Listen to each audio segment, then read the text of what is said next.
नमस्कार, आप देख रहे हैं इंडिया न्यूज उत्तर प्रदेश उत्तराखंड और सुपरफास्ट बुलेटिन की शुरुआत करेंगे। तो प्रधानमंत्री नरेंद्र मोदी ने बुद्ध पूर्णिमा पर आयोजित एक कार्यक्रम को संबोधित किया। पीएम मोदी ने इस दौरान कोरोना संकट के कहर का जिक्र किया, साथ ही भगवान बुद्ध की शिक्षाओं को जीवन में उतारने की बात कही।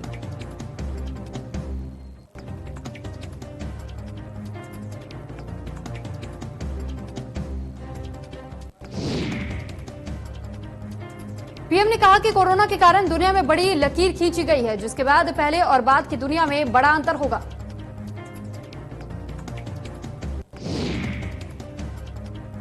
कोरोना संकट को लेकर प्रधानमंत्री नरेंद्र मोदी ने कहा कि यह महामारी सदियों में सबसे भयानक रही है, जिसने कई लोगों की जान ले ली है। पीएम मोदी ने कहा कि कोरोना महामारी की दूसरी लहर ने काफी तबाही मचाई है। हमारे वैज्ञानिकों और डॉक्टर लगातार कोरोना के खिलाफ लड़ाई को लड़ रहे हैं। वैक्सीन का काम भी जारी है।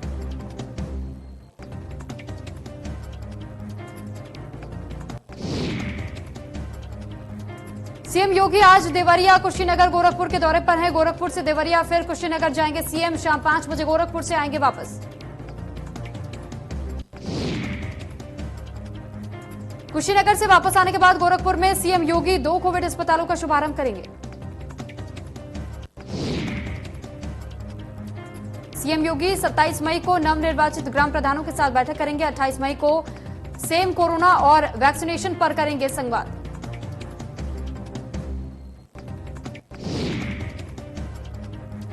सुबोध जायसवाल सीबीआई के नए डायरेक्टर बनाए गए हैं, जिनका कार्यकाल 2 साल का होगा। बैठक में पीएम मोदी, मुख्य न्यायाधीश और लोकसभा के नेता प्रतिपक्ष अधीर रंजन चौधरी ने सुबोध जायसवाल के नाम पर सहमति जताई है।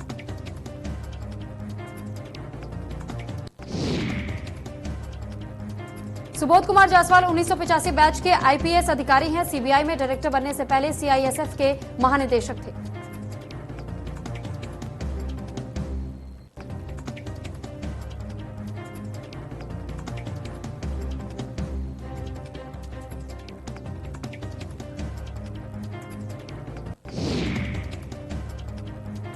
लखीमपुर खीरी में निर्वाचित ग्राम प्रधानों को कोविड वीडियो कॉन्फ्रेंसिंग के जरिए शपथ दिलाई गई। कोरोना के खतरे को देखते हुए वर्चुअल शपथ ग्रहण हुआ।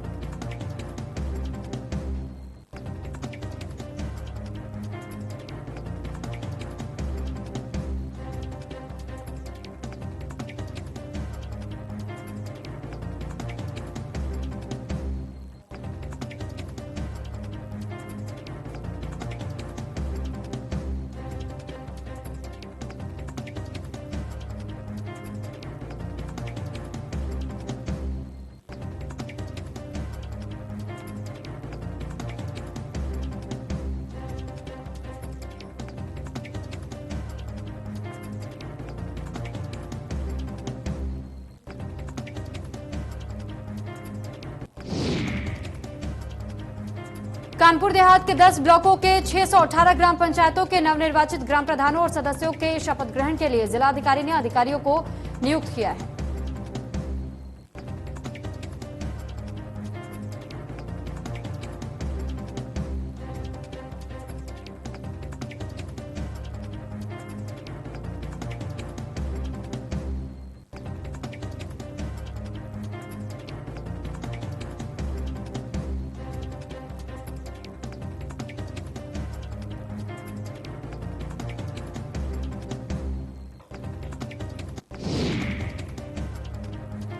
कानपुर में सीसामऊ थाना इलाके में पुलिस ने घर में छापेमारी की। छापेमारी के दौरान पुलिस ने भारी मात्रा में अवैध पटाखे बरामद किए, साथ ही एक युवक को गिरफ्तार भी किया गया।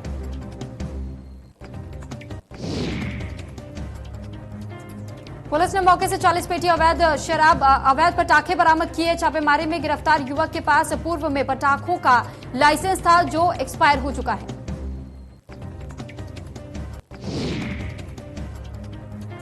बाराबंकी में सो रहे पुजारी की बदमाश ने धारदार हथियार से हत्या कर दी। सूचना पर पहुंची पुलिस ने शव को कब्जे में लेकर पोस्टमार्टम के लिए भेजा।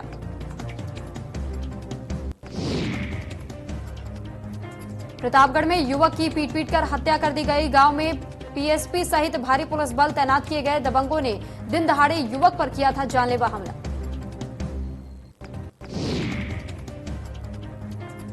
लखीमपुर खीरी के ईसानगर थाना इलाके में पति ने पत्नी समेत 2 मासूम बच्चों को जहर पिलाया। तीनों की मौके पर ही मौत हो गई। आरोपी पति ने भी पिया जहर।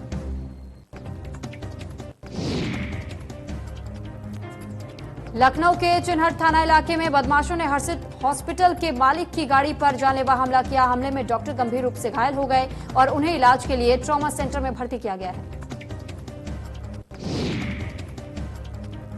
घटनास्थल से कुछ दूरी पर लगे एक सीसीटीवी कैमरे में बदमाश की गाड़ी कैप्चर हुई। पुलिस सीसीटीवी फुटेज और आसपास के लोगों से पूछताछ के आधार पर बदमाश का सुराग लगाने की कोशिश कर रही है। लखीमपुर खीरी के हैदराबाद थाना इलाके में किसान ने लेखपाल की प्रताड़ना से परेशान होकर खुदकुशी कर ली।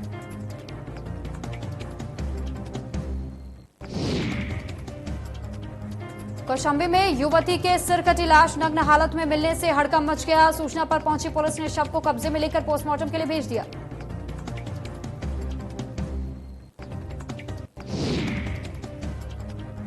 पुलिस शव की शिनाख्त में जुट गई है। ग्रामीणों ने आशंका जाहिर की है कि युवती के साथ रेप के बाद हत्या की गई है। पुलिस मामले की जांच में जुटी हुई है। जालौन के उरई कोतवाली इलाके में दो बाइक की आपस में टक्कर हो गई। हादसे में 4 लोग गंभीर रूप से घायल हो गए। घायलों को अस्पताल में कराया गया भर्ती।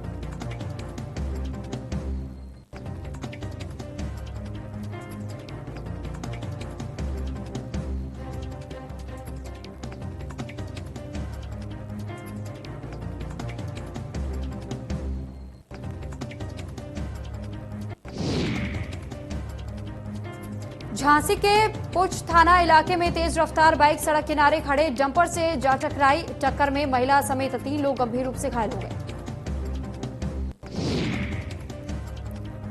पुलिस ने घायलों को झांसी मेडिकल कॉलेज में भर्ती कराया है, जहां इलाज के दौरान एक घायल की मौत हो गई, जबकि 2 घायलों का इलाज चल रहा है।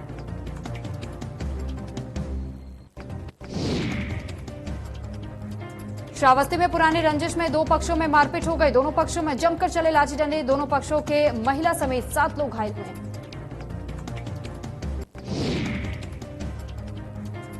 घायलों को अस्पताल में भर्ती कराया गया। दोनों पक्षों ने पुलिस से की शिकायत। मामले की जांच में जुटी पुलिस।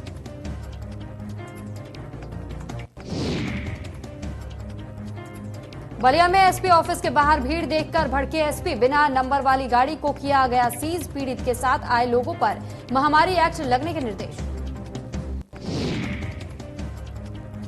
सुरक्षा की गुहार लगाने गया था ब्लॉक प्रमुख पद का प्रत्याशी को फोन पर जान से मारने की मिली थी धमकी।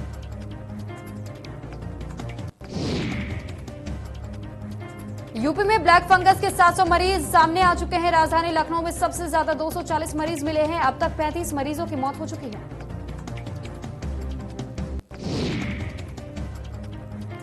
देश में बीते 24 घंटों में 2,08,714 नए मामले आए सामने। एक दिन में कोरोना से 4,159 मरीजों की मौत। देश में बीते 24 घंटे में 2,95,085 मरीजों को रिकवर किया गया। अभी भी देश में 25 लाख के करीब एक्टिव केस। महाराष्ट्र में पिछले 24 घंटे में कोरोना के 24,136 नए केस आए सामने। एक दिन में कोरोना से 1,137 लोगों की मौत हुई। महाराष्ट्र के पुणे में सबसे ज्यादा 2,696 नए केस मिले। वहीं 250 लोगों में कोरोना से मौत हुई है।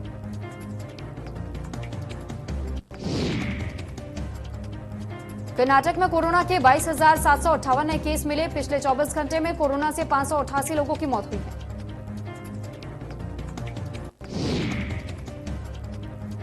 केरल में पिछले 24 घंटे में कोरोना के 29,803 नए मरीज मिले हैं। एक दिन में कोरोना से 177 लोगों की मौत हुई है। 33,397 लोगों की किया गया है अब तक रिकवर।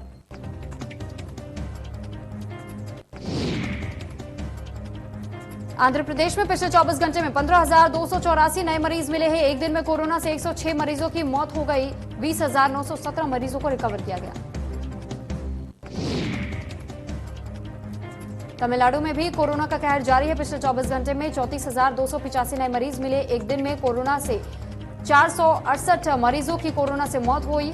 वहीं 28,745 मरीजों को रिकवर किया गया।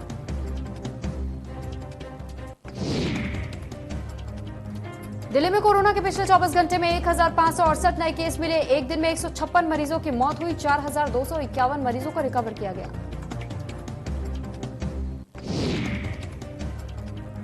पश्चिम बंगाल में पिछले 24 घंटे में कोरोना के 17,005 मरीज मिले। 19,057 मरीजों को रिकवर किया गया। एक दिन में कोरोना से 157 मरीजों ने दम तोड़ा।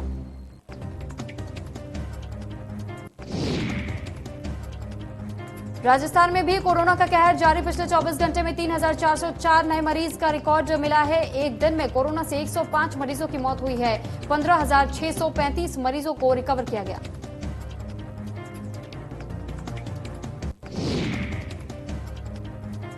गुजरात में कोरोना के 3,255 नए केस सामने आए हैं। पिछले 24 घंटे में 44 मरीजों की कोरोना से मौत हो गई। अभी भी राज्य में 62,000 से ज्यादा एक्टिव केस बताए जा रहे हैं।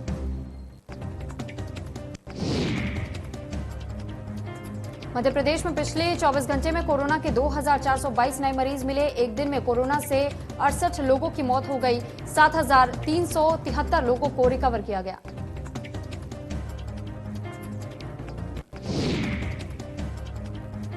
हरियाणा में भी कोरोना का कहर जारी है। पिछले 24 घंटे में कोरोना के 2,817 नए मरीज मिले हैं। 6,720 मरीजों को किया गया रिकवर। एक दिन में कोरोना से 128 लोगों की गई जान।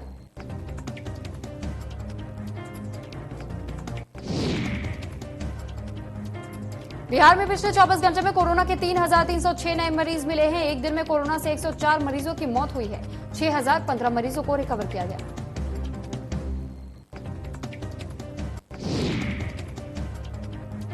यूपी में पिछले 24 घंटे में कोरोना के 3,957 नए केस मिले हैं। एक दिन में कोरोना से 157 लोगों की मौत हुई है।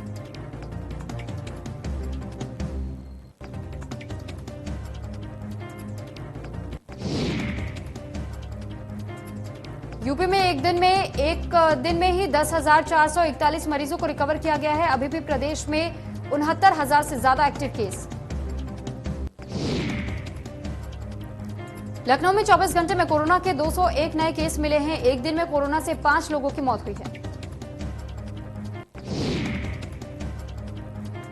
वाराणसी में एक दिन में 243 नए मरीज मिलने के बाद संक्रमितों की संख्या 83,000 के पार पहुंच गई है। वाराणसी में 243 नए केस तो वहीं 5 की मौत।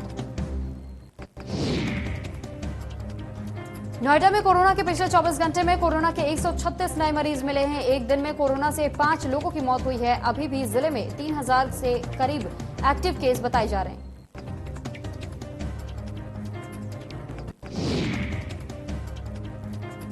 कानपुर नगर में पिछले 24 घंटे में 56 नए मरीज मिले हैं। एक दिन में कोरोना से 6 लोगों ने दम तोड़ा है।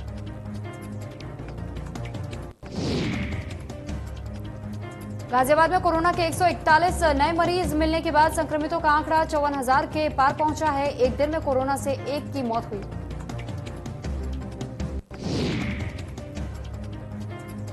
मेरठ में पिछले 24 घंटे में कोरोना के 169 नए मरीज मिलने से स्वास्थ्य विभाग में हड़कंप मचा हुआ है। एक दिन में कोरोना से 7 लोगों की मौत हुई है। अभी भी जिले में 4,000 से ज्यादा एक्टिव केस बताए जा रहे हैं।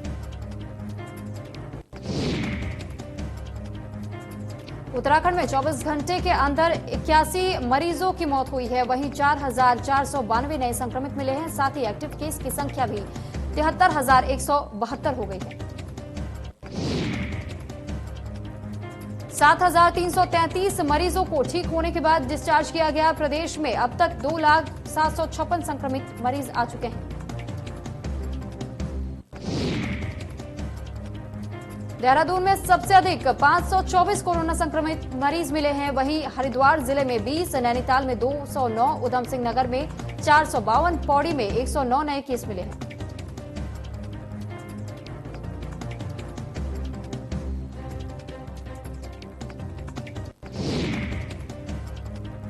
उत्तराखंड में ब्लैक फंगस के मामले तेजी से बढ़ रहे हैं, जिसको लेकर प्रदेश में 12 डेडिकेटेड कोविड हॉस्पिटल में ब्लैक फंगस का इलाज करने का फैसला राज्य सरकार ने लिया है।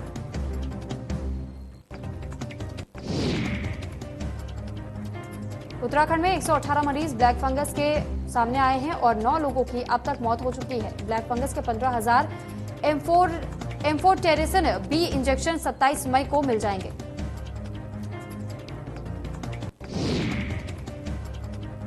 मसूरी में बीजेपी मंडल अध्यक्ष मोहन पेटवाल ने पालिका अध्यक्ष अनुज गुप्ता पर झूठ की राजनीति करने का आरोप लगाया है।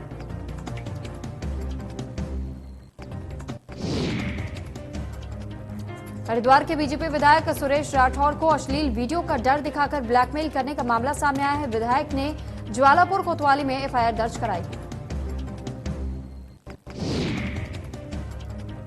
विधायक ने बताया कि ब्लैकमेल करके 30 लाख रुपए की मांग कर रहे हैं। विधायक की शिकायत पर हरकत में आई पुलिस ने एक महिला समेत 5 लोगों को गिरफ्तार किया है।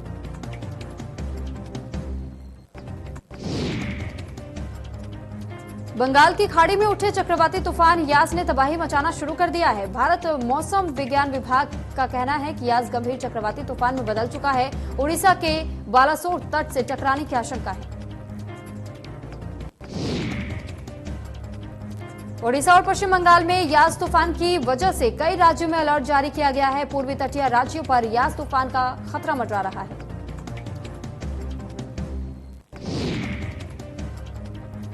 पश्चिम बंगाल और ओडिशा सरकार ने सुरक्षा को ध्यान में रखते हुए जोखिम वाले क्षेत्रों से 12 लाख से अधिक लोगों को निकालकर सुरक्षित स्थानों पर पहुंचाया है।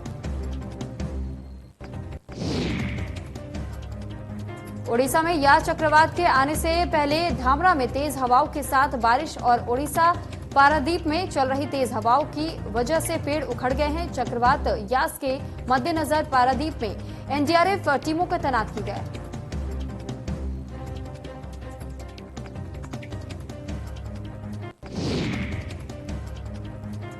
दिल्ली के डिप्टी सीएम मनीष सिसोदिया ने केंद्रीय शिक्षा मंत्री रमेश पोखरियाल निशंक को लिखी चिट्ठी में बिना वैक्सीनेशन के 12वीं के स्टूडेंट्स को एग्जाम के लिए न बुलाने की मांग की है।